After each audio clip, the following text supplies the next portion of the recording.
বুধবার মানেই ডিম ভাত, আর তাই মিড ডে মিলে আজকে চলছে জোরতোর ডিম ভাতের আয়োজন। এটা পড়তেই টিফিনের ছাত্ররা ছুটছে চলে আসছে। আজকে যেহেতু ডিম ভাত, তাই তাদের মধ্যে বাড়তি একটু আনন্দ। তারা সব লাইনে দাঁড়িয়ে পড়েছে, আর এদিকে ছাত্ররা এক এক করে লাইন মেনটেন করে আসছে। তারা প্রথমে ভাত এবং সেই সঙ্গে ডিমের সঙ্গে আলু দিয়ে তরকারি তারা নিচ্ছে।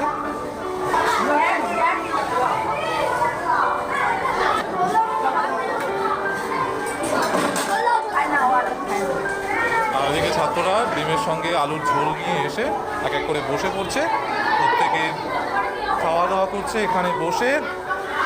কেমন হয়েছে রান্না? তোর ডিম কই? ডিম আগে খেয়ে নিয়েছিস? সবাই ডিম দিয়ে খাচ্ছ তো ঠিকঠাক করে? ডিম কই? ডিম কই? হ্যাঁ, কেন নিয়ে আসিসনি? বাড়িতে নিয়ে যাবি তুইও? আর তোর ডিম কই? হ্যাঁ, ডিম খাস না? নিসনি? তাহলে আলু একটু নিয়ে আয় বেশি করে। তারপরে ডিম কই? ডিম আগে খাওয়া হয়ে গেছে? বাহ।